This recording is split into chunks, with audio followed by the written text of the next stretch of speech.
On the 7th of September, 1906, in a village high above the Arizona desert, a line was drawn on the ground. On one side stood those willing to cooperate with the United States government. On the other stood those determined to preserve the old Hopi way of life. There was no election, no courtroom, and, although several men had arrived carrying weapons, there would be no gun battle. Instead, the future of one of North America's oldest continuously inhabited communities would be decided through physical force. One human wall pushed against another. The side driven across the line would leave Oraibi forever. At the center of the confrontation stood Yukuma, the leader of the traditionalist faction. According to historical accounts, he helped establish the rule that would determine who stayed and who left. But here is the mystery. Hopi oral accounts and documents written immediately after the event suggest that this departure had already been anticipated through tradition and prophecy. So why would Yukuma accept a contest he might lose? Did he miscalculate? Did he sacrifice himself to prevent bloodshed? Or was losing Oraibi part of the plan from the beginning? This is the story of the 1906 Oraibi split, and the prophecy that may not simply have predicted history, but helped create it.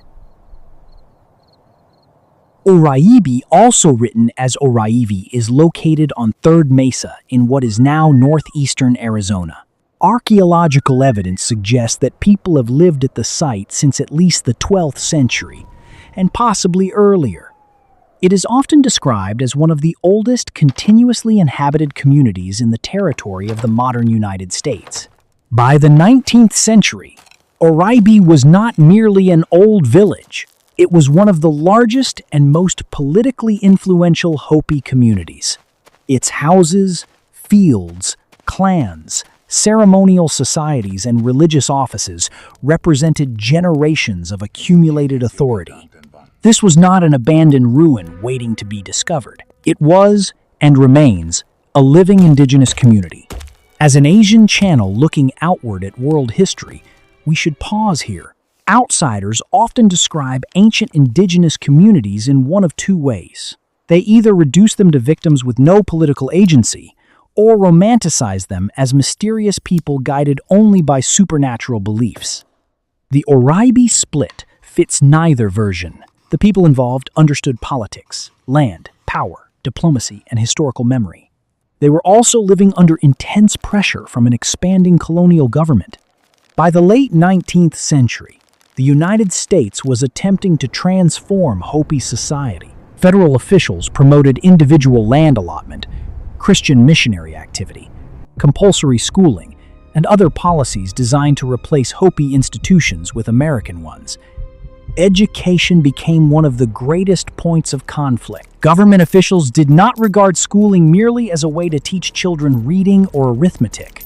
Schools were instruments of assimilation. Children could be separated from their families, required to speak English, have their hair cut, and be instructed to abandon cultural practices that officials considered obstacles to becoming American.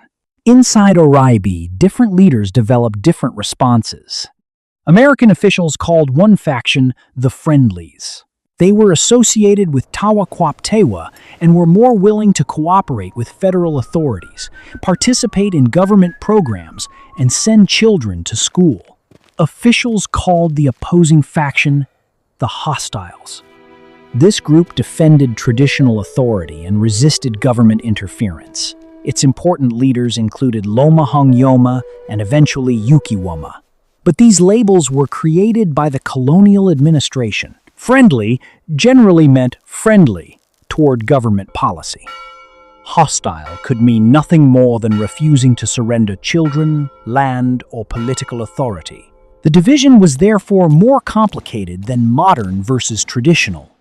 It involved competing leaders, clan relationships, ceremonial offices, agricultural land, and different strategies for surviving American expansion. The consequences of resistance were severe. In November 1894, federal authorities arrested 19 Hopi men from Oraibi. They were transported hundreds of miles from Arizona and imprisoned on Alcatraz Island in San Francisco Bay. Today, Alcatraz is most famous for 20th century criminals such as Al Capone. But decades before it became that prison, the island was used to confine indigenous people who resisted federal authority. The 19 Hopi prisoners were held for nearly a year. Their imprisonment was intended to break resistance to compulsory schooling and other government policies. Instead, it deepened the division within Oraibi. Some people saw cooperation as a practical way to protect the village from further punishment. Others saw every compromise as another step toward the destruction of Hopi sovereignty. Yukivma understood the cost personally. He appears among the Oraibi prisoners, photographed at Alcatraz in January 1895. He would spend years of his life under arrest or imprisonment during repeated confrontations with federal authorities. To government officials, he was an obstacle to progress. To many traditionalists, he became a symbol of resistance. By the beginning of the 20th century, daily life in Oraibi had become inseparable from this political struggle. A decision about school attendance could reveal which leader a family recognized. A disagreement over farmland could become a disagreement over clan authority. And participation in a government program could be interpreted as either necessary adaptation or betrayal. The conflict did not suddenly appear in 1906. It had been developing for decades. And soon, one of the oldest villages in America would reach a point where its people could no longer live together. Here at Curious Asia, we examine stories in which history, belief, and political power collide. Not to turn living cultures into mysteries, but to understand how people made decisions inside worlds very different from our own. Subscribe now, because the confrontation at Oraibi was about to become far stranger than a simple conflict between tradition and modernity. In March 1906, approximately 50 traditionalist Hopi people from Second Mesa relocated to Oraibi. They had been involved in their own disputes over government authority and schooling. Their arrival strengthened Yukiuma's side, but it also increased pressure inside an already divided village. Farmland was limited. Water was limited. Government correspondence from the period records complaints that Oraibi did not possess enough cornfield, land, or water to support the newcomers permanently. The dispute was therefore spiritual and political, but it was also material. There were only so many fields, springs, houses, and positions of authority available. The newcomers also challenged Tawaquaptewa's leadership. Land was reportedly assigned without his approval. Some refused to recognize his authority. Tawaquaptewa argued that the people from Second Mesa should return home. Yukivma and the Oraibi traditionalists answered that they would defend them. By the summer of 1906, the disagreement had reached nearly every part of village life. Land, schooling, leadership, relations with the American government, and control over Oraibi's religious order. On the evening of September 6, rumors spread that Tawaquaptewa's followers intended to remove the Second Mesa traditionalists the following morning. At sunrise on September 7, men began gathering near Tawaquaptewa's house. Some carried guns, revolvers, or knives. Missionary J.B. Epp, field matron Emma Keith, teacher Elizabeth Stanley, Gertrude Gates, and others attempted to prevent the confrontation from becoming a massacre. They warned both groups that if anyone opened fire, federal soldiers would almost certainly intervene. Eventually, many of the weapons were put aside, but the confrontation continued. Tawaquaptewa entered a house where traditionalist men had gathered. He ordered the Second Mesa newcomers to leave Oraibi. Yukiuma responded that they would not leave alone. If the newcomers were expelled, the Oraibi traditionalists would stand with them. Tawaquaptewa reportedly answered that, in that case, all of them would go. What followed was not the clean, ceremonial contest often described in simplified modern retellings. The first stage was chaotic. Men were pulled from houses. Some were dragged by their clothing, arms, or hair. Witnesses described kicking, striking, shouting, and women attempting to gather children and belongings. The violence remained largely unarmed, but it was still frightening and, for some of those expelled, humiliating. By late morning, the traditionalists had been forced beyond the northern edge of the village. Outside Oraibi, the two sides continued arguing. The traditionalists resisted being pushed farther away. For a time, neither group could move the other. Then the dispute took on a more formal shape. Contemporary reports describe lines being drawn on the ground or rock. The basic rule was simple. Whichever group was pushed across the designated boundary would have to leave. One report, written shortly after the split, states that the lines were drawn in accordance with prophecy. Another records that both factions agreed someone had to depart because tradition foretold a separation. The pushing resumed. Bodies pressed together. Feet slipped over sand and stone. Men grabbed clothing and locked arms. The struggle was not over a few meters of ground. It was over the right to remain in the village of their ancestors. The traditionalist side was eventually pushed across the boundary. But the surviving accounts do not provide one perfectly consistent version of the final moment. Some contemporary witnesses described the friendlies physically forcing the opposing group over the line. A later Hopi account presented a more deliberate image. Yukivma drew the line and stepped across it, signaling his intention to depart. These versions are not necessarily mutually exclusive. A long physical confrontation may have ended with Yukiwama choosing to formalize an outcome that had become unavoidable. But the difference matters. Was Yukiwama defeated? Or did he transform forced removal into a meaningful, ritualized departure? As the sun began to fall, Yukiwama and his followers collected bedding, food, and whatever possessions they could carry. They moved toward a spring, approximately 6 miles from Oraibi. There, among cedar trees and barren rock, they built temporary shelters. That location would become Hatavilla. Oraibi had not simply removed a political faction. It had divided families, clans, ceremonies, and centuries of accumulated history into separate communities. And yet, according to Hopi accounts later studied by anthropologist Peter Whiteley, that division may have been anticipated long before anyone was pushed across the line. This is where the story becomes more complicated and more interesting. In his book Deliberate Acts, Changing Hopi Culture Through the Oraibi Split, anthropologist Peter M. Whiteley examined government records, contemporary documents, and oral accounts provided by Hopi consultants. Whiteley argued that the Oraibi split should not be understood as a spontaneous explosion caused only by schooling or American influence. According to his interpretation, politico-religious leaders from both factions may have deliberately helped produce the split.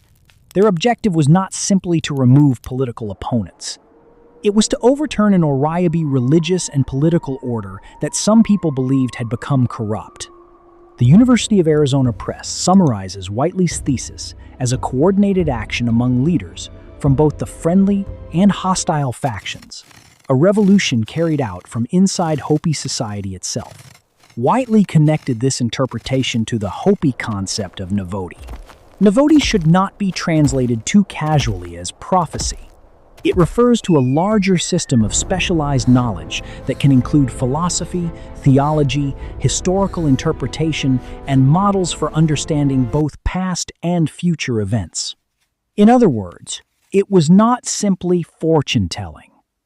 Navodi offered a framework through which knowledgeable Hopi leaders could interpret what was happening and decide what ought to happen next. This distinction is essential. When modern audiences hear the word prophecy, they often imagine a supernatural prediction. A vision announces that an event will occur. People wait, and eventually the prediction comes true. But the Oraibi case may represent something different. A prophecy can influence human behavior. It can tell leaders what signs to recognize. It can define which actions are legitimate. And if people deliberately act according to that knowledge, prophecy does not merely predict history. It becomes one of the forces producing history. Documents written shortly after the split support at least part of this interpretation. One government report states that the two lines were drawn in accordance with prophecy. Another witness reported that both sides said somebody had to leave because the separation had been foretold. A later Hopi account explained that tradition directed the departing group northward toward a place associated with ancestral origins. The same account describes Yuma crossing the line and leading his followers to Hoteviya Spring at sunset. Material conditions strengthened the case for division. Oraibi was crowded. Its water supply and agricultural land were under pressure. The newcomers from Second Mesa intensified disputes over fields and leadership. Creating a new settlement could reduce those pressures while allowing the traditionalists to form a community organized around their own religious and political principles. This does not mean that every participant understood the plan. It does not mean the suffering was staged. Contemporary witnesses described elderly people grieving for their homes, women and children crying, and families living in rough shelters near the spring. A deliberate political action can still create genuine victims. And a plan made by elite leaders does not mean every person pushed from Oraibi had agreed to sacrifice their home. Nor can we prove that Yukivma knew in advance exactly which side would cross the line. No surviving document allows us to enter his mind at that moment. What the evidence suggests is more subtle. Yukivma may have believed that a division was necessary. He may have accepted leadership of the departing group because tradition assigned his people a role in that movement. He may have recognized that leaving Oraibi would allow the traditionalists to preserve their authority somewhere else. Or he may have used prophetic language to transform political defeat into sacred obligation. But perhaps those possibilities cannot be separated. To Yukivma, political strategy and sacred knowledge may have been parts of the same reality.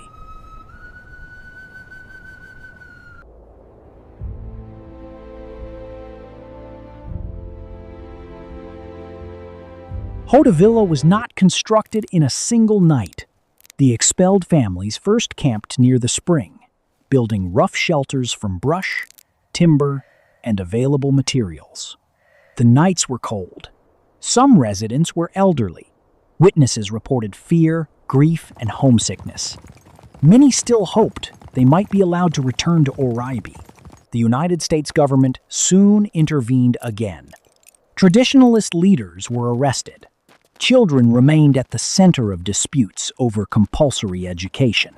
Some members of the expelled faction were returned to Oraibi under military escort in November 1906, but the original social order could not simply be restored.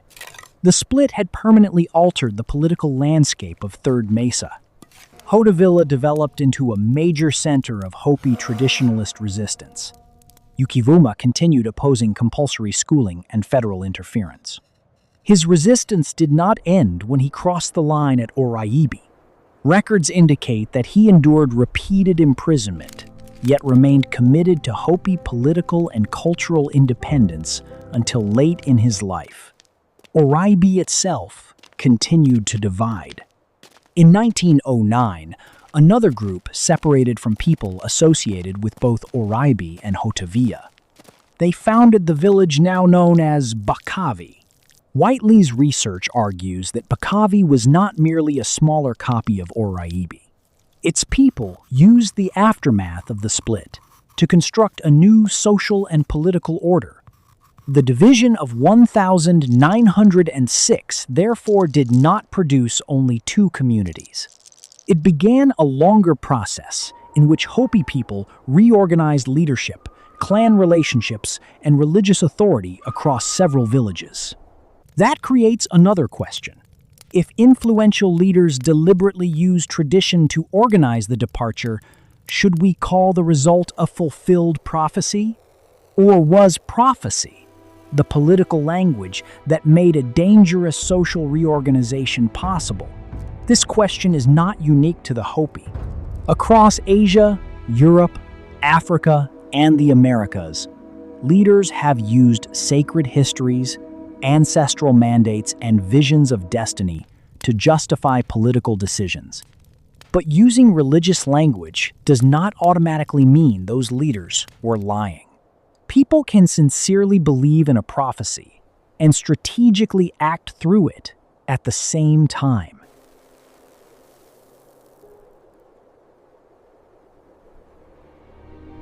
The Oraibi split is one of the rare historical cases in which prophecy is not attached to the event only by modern internet speculation.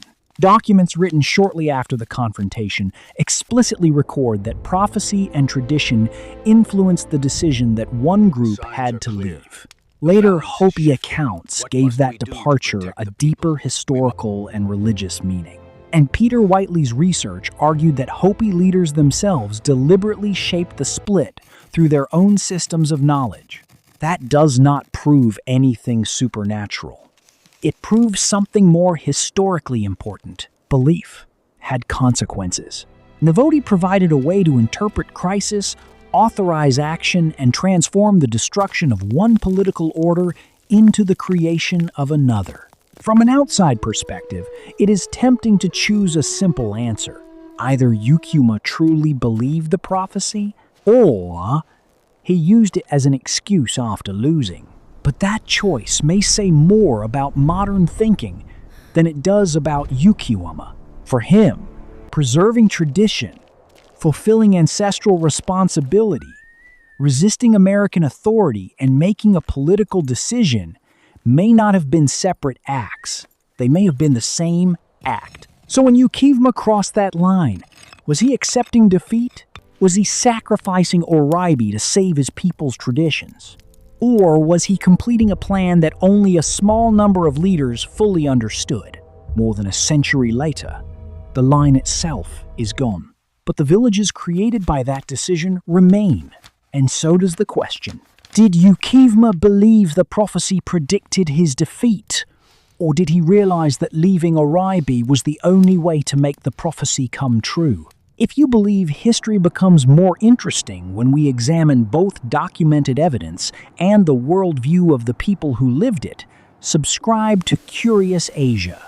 In the next chapter, we can follow the second division and investigate how Bakavi emerged from the ruins of Oraibi's old political order. Because sometimes the most powerful prophecies do not tell people what will happen. They tell them what they must do next.